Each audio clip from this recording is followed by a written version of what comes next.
Hello my sunbeams, I'm Icarus. The fic I'm reading today is called Falling Apart in a Golden Cage by Leah Lee Adrian on AO3.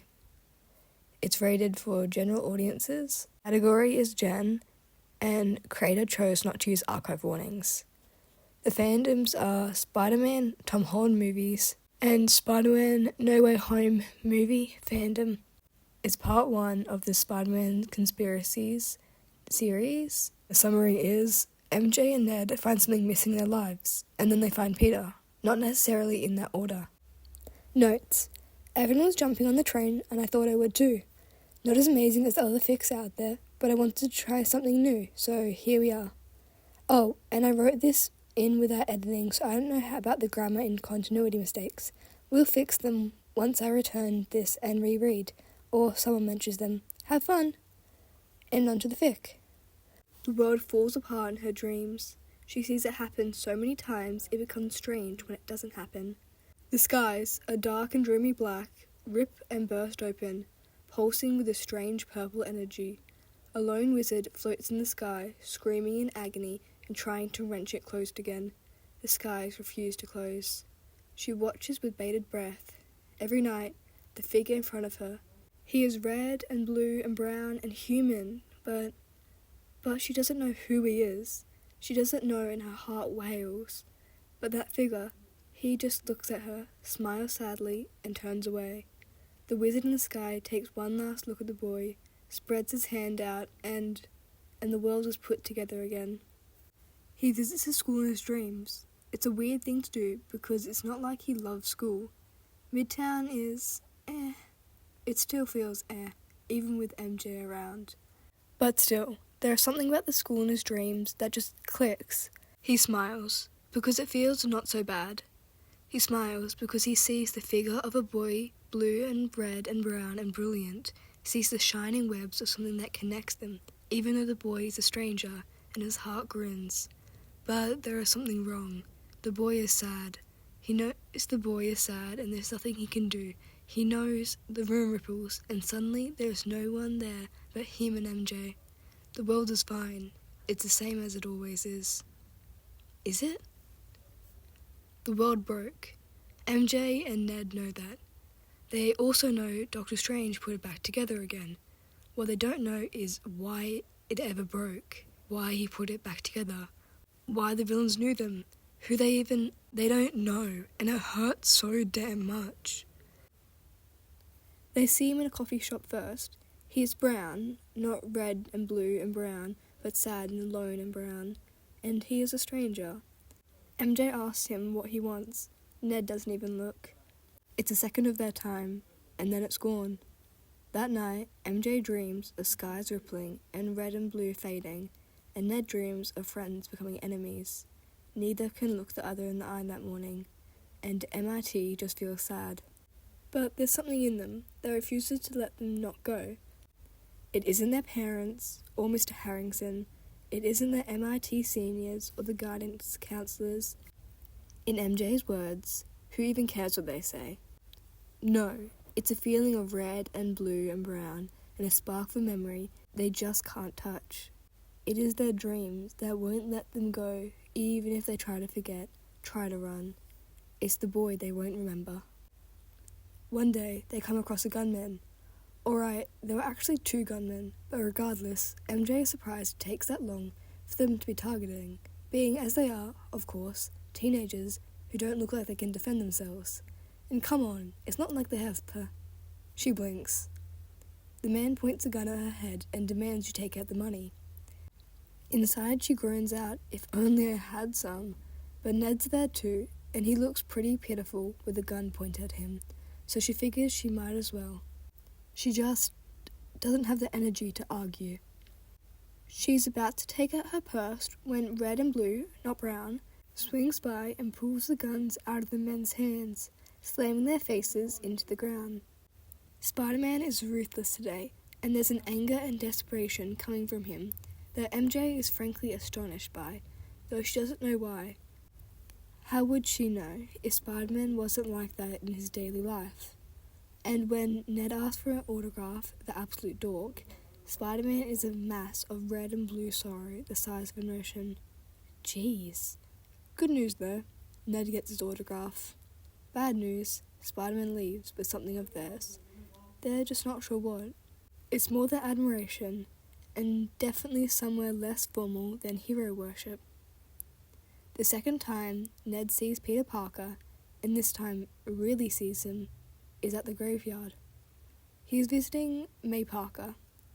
Parker, are the two related? Who he knows, for some reason.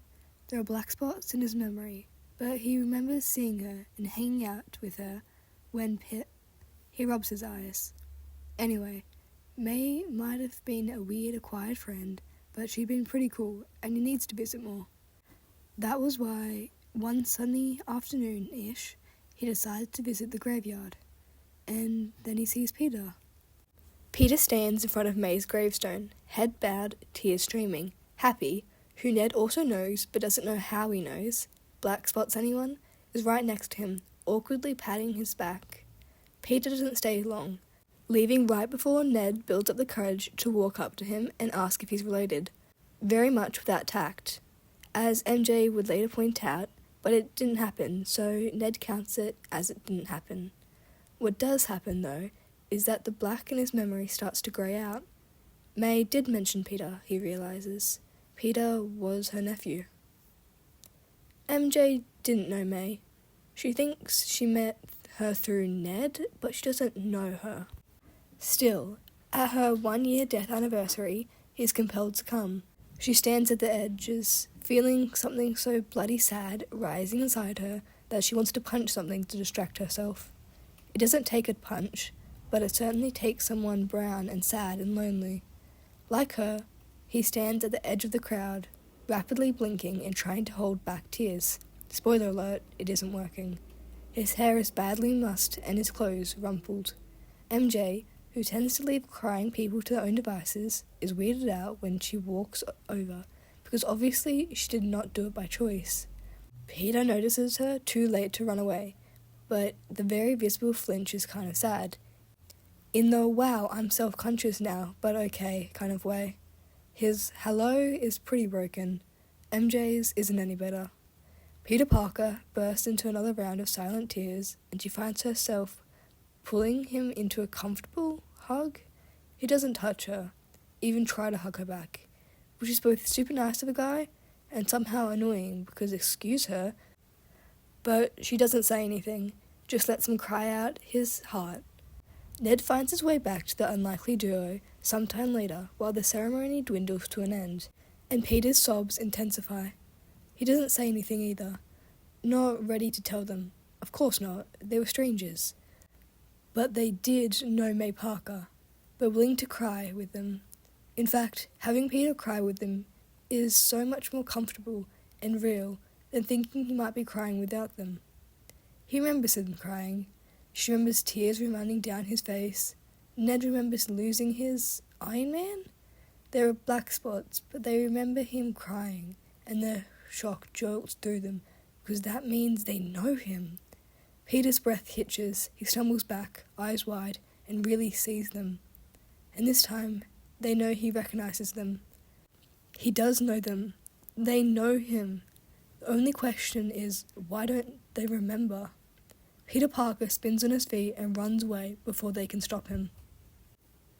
Now that they know, there is something they're supposed to know but don't, someone they're supposed to know but don't, everything becomes clearer, and 1,000 times more painful. It's not just their heart that hurts. They do. Their minds and heads hurt too. They're rebelling against something that has already enslaved their psyche. They're rebelling against something bigger, but they don't know what. Well, MJ kind of has an idea. They know someone, but don't remember them. Haven't touched strange technology in a while. What could it be? Ned laughs. Magic it is. Suddenly, Dr. Strange seems suspicious. Not that they hate the guy. Something tells them that the mysterious Peter Parker of their blacked-out memories would be mad at that, so they decide to forego the hatred. MJ kind of keeps it at a back burner though, because she has a feeling she's the one who has to hate stuff for the three of them, because the other two certainly would. But they don't forego the suspicion, and one night they sneak into strangers' workplace/home. Of course, they're caught right away. "Thank you, Ned," says MJ. But it's not like the wizards hate them. He's just annoyed. MJ demands he give them back their memories. He frowns and asks which one. Ned and MJ raise their eyebrows and exchange a look, because damn, they figured out something before he did, and Peter would be so... They grab their heads in simultaneous sparking pain. Strange narrowed his eyes and spins on his feet, cape swishing behind him, so much like Snape's always did in the movie.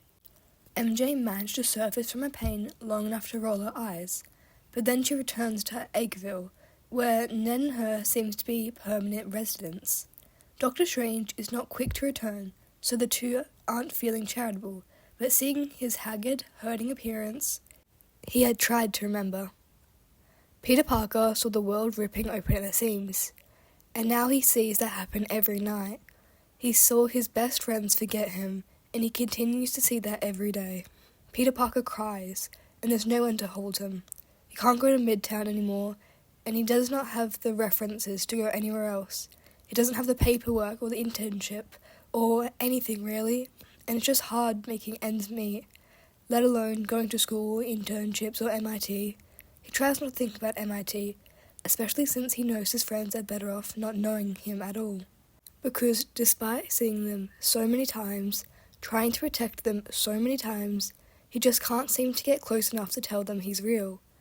That he's the one person they ought to remember, because the question is, do they really? The world is living out without his interference, and it's not like Peter Parker is anyone important. Spiderman is, and he's still here. Peter Parker? So he trudges through the year since the spell, and he feels the stress and depression weigh down on him. He does nothing. He finds a part-time job, it's bad pay, worse timings, but at least he doesn't have to worry about school. And he does nothing. He jumps from building to building, hurts a few muggers a little too much after they target Ned and MJ, and swings away. But still, he does nothing.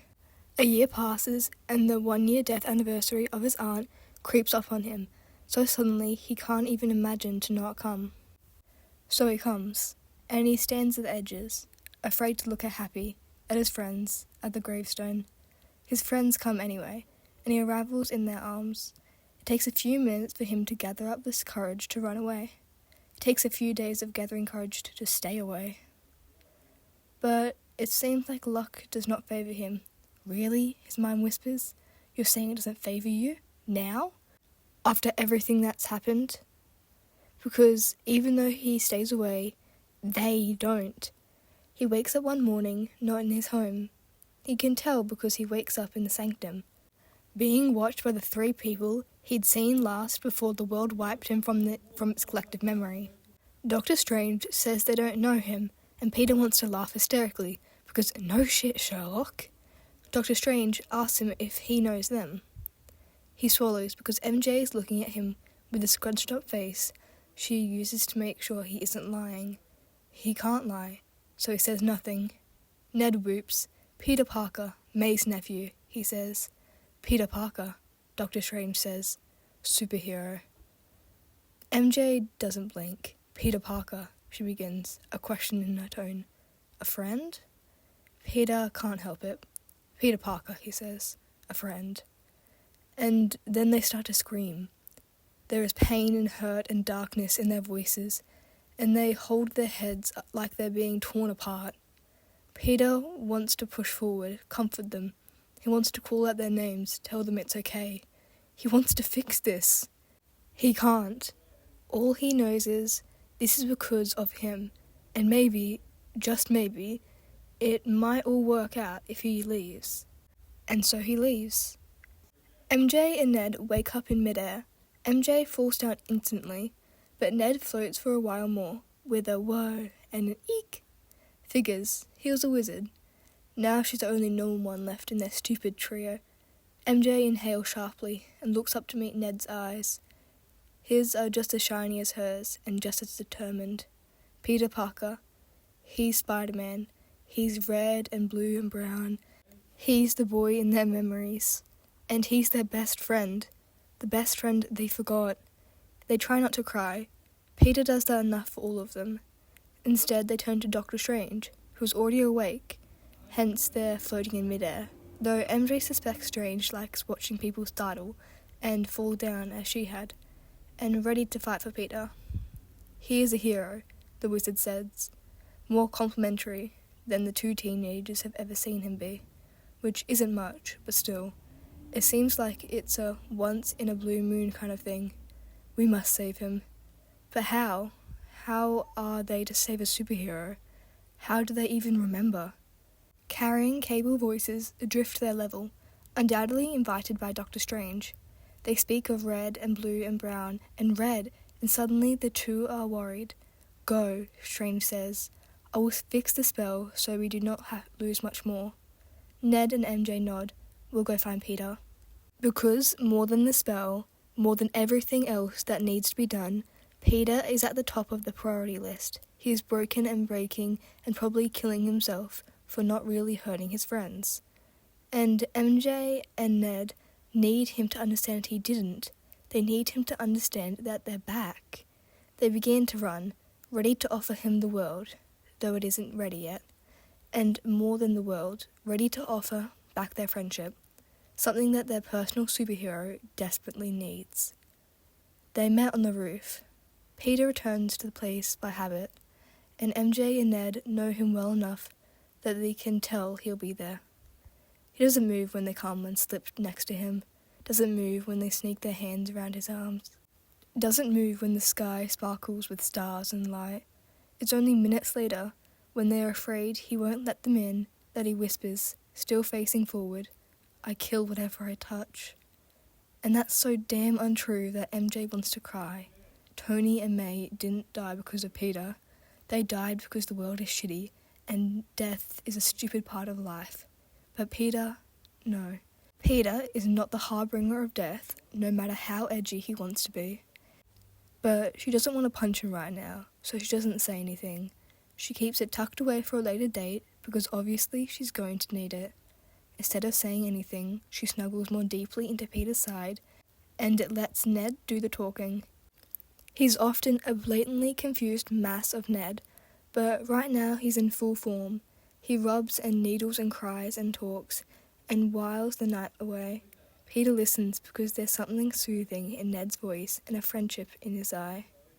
There's kindness in their touch and a promise in their hold. And they will convince Peter, once again, that they are always to be by his side. And that's the end of Falling Apart in a Golden Cage by Leah Lee Adrian on AO3. Make sure you go onto AO3 and give them kudos that they deserve, and comment your appreciation if you like the fic.